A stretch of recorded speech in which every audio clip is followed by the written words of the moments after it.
Bonjour à tous, c'est Nicolas, j'espère que vous allez bien. Aujourd'hui, c'est un nouvel épisode de Au coin du feu et on va faire la lecture d'un chapitre ou de quelques chapitres de Ultime parole de Bert T. Spalding, l'auteur qui a écrit le célèbre livre La vie des maîtres. Alors, je suis très heureux de pouvoir vous faire cette lecture aujourd'hui parce que La vie des maîtres, ça a été vraiment un ouvrage qui a changé ma vie. Et je pense que je vous ferai également un épisode sur la vie des maîtres, sur certains passages qui sont, de mon point de vue, vraiment des pépites. Allez, on commence. Je vais vous faire la lecture du chapitre 2. Chapitre 2, Connais-toi toi-même. Mes amis, nous allons maintenant aborder ce qui a été exposé et prouvé au cours de plus de 60 ans 60 années de travail. Nous avons aujourd'hui la preuve expérimentale que toute fonction, toute chose dans la totalité de l'univers est divine. Appelez cette divinité du nom que vous voudrez. Le plus grand est le mot Dieu. Pourquoi? Nous pouvons démontrer que le mot vibre au taux de 186 milliards de battements par seconde, et nous connaissons des gens capables de le chanter. Mais la beauté de l'affaire, c'est qu'au moment où vous le psalmodiez, vous êtes chaque fois cette vibration. Or, elle est instaurée dans toutes les formes, pas seulement la vôtre ou celle d'autrui. Elle est dans tout. Et nous pouvons aujourd'hui, ah, et nous pouvons aujourd'hui qu'à défaut de cette divinité, nous ne pourrions prendre aucune photographie, même d'un objet quelconque placé dans cette chambre. Nous en avons la preuve absolue. Alors pourquoi dire je ne suis pas divin? Excluez le mot pas de cette phrase et voyez la différence qui en résulte. Je suis divin. Telle est la vérité en ce qui vous concerne. La contre-vérité est je ne suis pas divin. La vérité est je suis divin. Complétez-la en allant au bout, je suis Dieu. Nous faisons cet exposé parce qu'aujourd'hui, nous savons. On vous l'a déjà dit, vous pouvez le prendre à la légère ou même dire eh bien, peut-être que cette personne ne sait pas. Mais aujourd'hui, nous savons, grâce à la photographie et à de forts agrandissements, nous pouvons demander à n'importe qui de s'asseoir devant cette caméra et grâce aux agrandissements, sa divinité apparaîtra à chaque fois. Nos corps ont commencé par être une cellule dont la multiplication a construit ce corps. Aujourd'hui, grâce à de forts agrandissements, nous pouvons démontrer que sa lumière ne cesse jamais de briller. Elle est transmise d'une cellule à l'autre à mesure que le corps se construit. Peu importe ce que vous en pensez ou ce que vous en dites, le corps fonctionne à cette fréquence vibratoire et ne s'en écartera jamais. Il y en a des preuves aujourd'hui. L'œil, qui est un des plus grands organes de notre corps, est également ajusté. Les baguettes, les cônes et la rétine sont coordonnés à de telle sorte qu'ils abordent cette divinité. Dès que nous réalisons cette divinité, notre œil s'y ajuste, avec la fréquence de mouvement appropriée. On peut montrer que les personnes qui n'ont jamais affaibli leur vue constatent presque immédiatement ce phénomène en acceptant leur divinité. La divinité signifie que Dieu est dans toutes les choses et dans toutes les formes. Le Christ signifie le pouvoir de réaliser cette divinité à l'intérieur de soi-même. Nous pouvons donc voir le Christ dans tous les visages et dans toutes les formes. Ce fut l'une de toutes premières affirmations de Jésus. Nous avons trouvé cela dans nos travaux de recherche. Je vois le Christ dans chaque visage et dans chaque forme. Quand le premier enfant naquit, le Christ naquit. Tel est le Christ conquérant qui triomphe, le maître de tout. Dès que vous dites cela, les gens commencent à rechercher un maître. Or, quand vous cherchez un maître à l'extérieur, vous oubliez tout du maître intérieur. L'humanité a commis sa plus grande erreur en recherchant Dieu à l'extérieur ou en essayant de l'apercevoir. Pourquoi? Parce que vous cherchez au dehors de ce qui est en vous. Quand vous dites que vous êtes celui-là, vous l'êtes à chaque fois. Si vous prononcez le mot Dieu, une seule fois. En tout, en vous tenant devant ce fort agrandisseur, votre corps ne reprendra jamais la fréquence vibratoire qu'il avait auparavant, avant de prononcer ce simple mot. Par ailleurs, nous pouvons montrer que le mot Dieu, en tant qu'influence dans un livre, que ce livre est rendu plus éminent par la présence de ce mot. Nous connaissons 3 hommes qui peuvent le prononcer à la fréquence de 186 milliards de vibrations par seconde. Nous leur avons demandé de se rendre sur le parallèle 180, qui est le plus éloigné de Greenwich. Ensuite, à une heure déterminée, nous avons disposé notre instrument pour qu'il enregistre les vibrations qu'ils émettaient. Aussitôt qu'elles nous parviennent, l'aiguille de l'instrument monta jusqu'au point correspondant. Ensuite, nous prîmes la plus ancienne Bible du musée d'histoire naturelle de Londres et la posâmes sous l'instrument. Puis nous retirâmes progressivement cette Bible en la remplaçant par un livre où le mot Dieu ne figurait pas. Et l'aiguille de l'instrument revint aussitôt à sa place. Ensuite, nous prîmes un 3e livre dans lequel le mot Dieu figurait seulement 3 fois. Et l'instrument réagit immédiatement. Un seul mot, Dieu, était responsable de cette réaction de fréquence. Si le fait se produit pour un objet inanimé, qu'adviendra-t-il à notre forme corporelle lorsque de l'usage positif et de l'acceptation du mot Dieu? Lorsque les 3 hommes prononcèrent le mot à 186 milliards de vibrations, le tracé réceptif s'étendit sur 10 mètres de film. Lorsqu'ils le remplacèrent par le mot Jéhovah, le tracé s'étendit seulement sur une douzaine de centimètres du même film. Pourquoi ?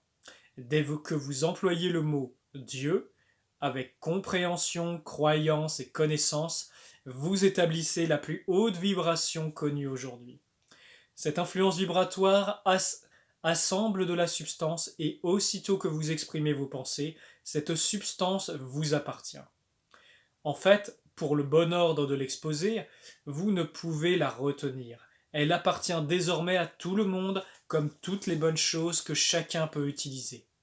Vous établissez cette influence vibratoire et elle se manifeste ici et maintenant.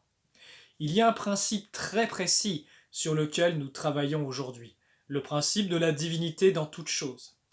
Il a été prouvé par les photographies d'événements passés prises par notre caméra.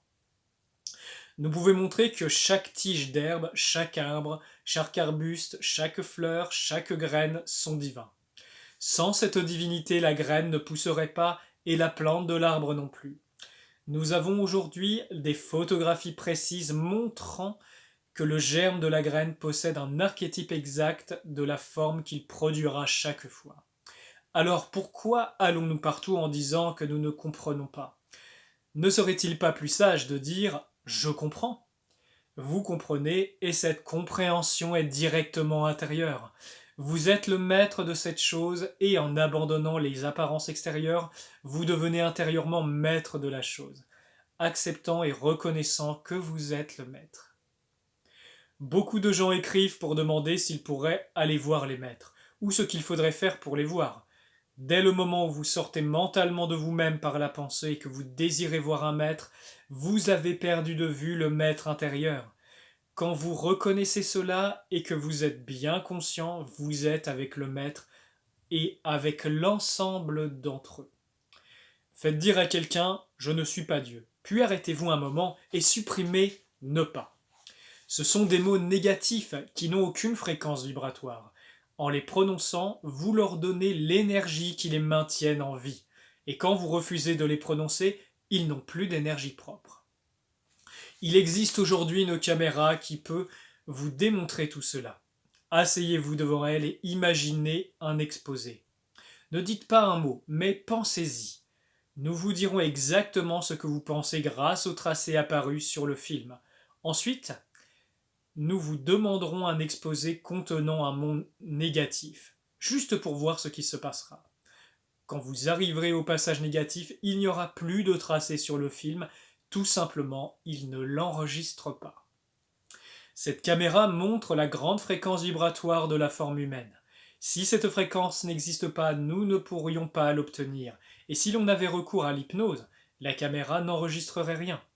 Nous avons pris 4 ou 500 photos des fakirs hindous et quand on avait recours à l'hypnose, il n'y avait plus rien sur le film. Parmi les images prises, 2 ou 3 sont spécialement remarquables. Un jour, où nous rentrions chez nous aux Indes, un jeune homme se tenait debout juste à l'intérieur de la grille de notre maison. Il avait enterré un pépin d'orange, mis son écharpe par-dessus, et la graine germait. Il enleva l'écharpe et un oranger se mit à pousser. Au bout de 3/4 d'heure, il eut apparemment là un arbre, avec les branches, ses bourgeons, ses fleurs, ses feuilles, et ensuite 2 oranges mûres. Les possesseurs des 12 caméras de notre groupe filmèrent l'opération, et je fus moi-même tellement trompé que je me levai et voulus cueillir une orange sur l'arbre. Mais l'arbre n'était plus là. Un des hommes alla développer 2 films, et je maintiens le jeune fakir sur place en causant avec lui jusqu'au retour de l'homme détenant les 2 films. J'en déroulai un devant le fakir et lui dis : « Qu'en est-il ? Vous nous avez trompés, mais vous n'avez pas trompé la caméra. » Il fut très troublé et répondit : « Revenez demain, je vous expliquerai. » Nous nous mîmes d'accord pour nous retrouver là le lendemain matin à 11 heures. Le lendemain, nous étions tous à l'heure et nous avions échangé nos caméras. Le jeune fakir amena avec lui un homme que nous n'avions jamais rencontré. Il s'avança de son propre gré, planta la graine en terre, tandis que notre groupe prenait continuellement des photographies. L'arbre poussa exactement comme la veille et nous le vîmes tous, mais cette fois, nous n'essayâmes pas de nous approcher pour y cueillir des oranges. Nous avions été trop lourdement trompés la veille. Finalement, notre chef nous dit : « Eh bien, à quoi cela sert-il ? Si l'arbre n'est pas là, allons le constater. » Il se leva, cueillit une orange sur l'arbre et la mangea. Chacun de nous en fit autant. L'arbre continua à fournir des oranges à notre domicile des Indes. Voici ce qui arriva. Le jeune fakir était un élève du vieux gourou qui l'avait amené. Quand nous expliquâmes au gourou ce qui s'était passé la veille, il se mit en colère et renvoya son élève. Il dit qu'il ne voulait plus jamais avoir affaire avec lui. Il nous expliqua que les gourous enseignent à leur chéla les 12 méthodes d'influence hypnotique pour le montrer qu'elles n'ont pas d'existence valable, qu'elles n'accomplissent rien, mais que si nous les abandonnons toutes et nous centrons sur le but, alors tout ce que nous pensons se produit. Cela se passe grâce à l'art ou à la loi de suggestion que nous avons étudiée aux Indes. Par exemple, nous voyons un homme arriver avec une corde à la main. Un petit groupe de curieux se rassemble autour de lui. Il jette la corde verticalement en l'air et appelle un garçon hors du groupe, en lui disant d'y grimper. Le garçon disparaît peut-être en arrivant au sommet de la corde, et c'est tout ce qui est nécessaire. L'homme à la corde recueille quelques piécettes, assez pour lui permettre de vivre quelques jours. Nous avons photographié ces exhibitions plus de 500 fois et la caméra n'enregistrera rien sur les films. Sauf l'homme qui se tint debout devant le groupe. Tel est le pouvoir de la suggestion. Elle est pratiquée avec tant de précision que vous restez là et vous y croyez. Le vieux gourou travaille maintenant avec nous dans toute l'Inde. Nous prenons une graine, nous la plantons dans le sol, nous arrosons la terre mécaniquement et en 7 minutes, nous obtenons un pied de maïs avec 2 épis pleinement développés. Quand c'est le vieux gourou qui plante la graine de maïs dans le sol, le maïs est debout devant lui avant qu'il ait eu le temps de se lever. Il ne possède aucun instrument mécanique, simplement il sait. Nous avons la meilleure preuve dans le monde que nous sommes nous-mêmes capables de cet accomplissement. Il appartient à tout le monde. Du moment que quelqu'un peut y accomplir ces choses, tout le monde détient le même privilège. Nul n'est choisi, chacun en a la capacité en lui-même. En fait, c'est très simple. Il n'y a nul besoin de leçon. Cela consiste à amener quelqu'un au point où il voit, ou se rend compte des avantages à accepter cet état des choses, puis à remercier qu'elles existent. Ce pouvoir est présent, il opère en tout dans notre vie quotidienne, et même dans l'argent que nous dépensons. Il n'est pas nécessaire que quelqu'un soit dans le besoin. En fait, il n'y a pas de manque. Nous échouons simplement dans notre expression et nous appelons cela manque. Abandonnons maintenant l'idée de manque. Il n'y a plus d'échec. Beaucoup de nos savants, médecins contemporains disent que dans l'avenir, les hommes vivront 100 ans de plus qu'aujourd'hui. L'âge est simplement un état de conscience. Quand les hommes apprendront à abandonner cet état, ils vivront de plus en plus longtemps. Une année ne change rien à notre structure mentale, à moins que nous ne disions un an a passé. Alors nous parlons immédiatement d'une année de plus, tandis que si nous y pensions comme une année d'accomplissement et d'épanouissement plus élevée, c'est exactement ce qu'elle serait. La plus grande chose que nous puissions faire consiste à découvrir la divinité dans chaque visage et dans chaque forme. Notre plus grand privilège est de voir le Christ dans chaque visage, ce qui représente le pouvoir illimité de connaître Dieu intérieurement. Aujourd'hui, nous pouvons retourner en arrière vers toutes ces choses et les prouver. Nous ne vous demandons pas de les accepter par oui-dire. Vous pouvez vous les prouver par vous-même en abandonnant les idées de vieillesse, d'élimination et de tous les concepts négatifs en refusant de les utiliser ou de les accepter dans votre entourage. L'histoire nous apprend qu'il y a environ 3000 ans, il existait un langage ne comportant aucun mot négatif, et ce langage datait de 200 000 ans. Là, c'est la partie question-réponse de ce chapitre. Question. Le mot Dieu, prononcé silencieusement, a-t-il autant de puissance que s'il était prononcé audiblement? Oui, en fait, pour beaucoup de gens, il est plus puissant de penser Dieu intérieurement que de prononcer le mot. Comment pouvons-nous mobiliser ce grand pouvoir intérieur pour l'exprimer nous-mêmes? Simplement en sachant que ce pouvoir est vôtre. Vous êtes le pouvoir suprême de la sagesse suprême. Dès que vous admettez cela, vous dégagez l'énergie qui vous montre que vous êtes libre de toute limitation. Y aura-t-il une grande destruction sur cette planète avant que s'instaure la paix universelle? La destruction n'est pas ce que nous imposons. Les pensées que nous exprimons. Supposez que nous refusions tous d'employer le mot destruction. Est-ce qu'il y en aurait une? Nullement. Qu'est-ce qui empêche la sagesse des grands maîtres de se répandre rapidement dans le monde entier? Rien, rien d'autre que notre propre faute de ne pas l'en empêcher. Dès que nous l'acceptons, et savons que nous sommes comme eux et que nous l'avons toujours été, rien n'empêche cette dissémination. Nul ne peut l'entraver sauf nous-mêmes. L'hypnotisme viole-t-il la loi interdisant de subjuguer la pensée humaine? On estime en général qu'il est très nuisible de l'utiliser sur la forme humaine ou sur la pensée humaine. Je vous dis à bientôt pour le 3e chapitre, les amis. J'espère que cette vidéo, cette lecture vous a plu. Dites-le moi en commentaire si vous souhaitez plus de contenu de cet ordre. Et je vous dis à la prochaine.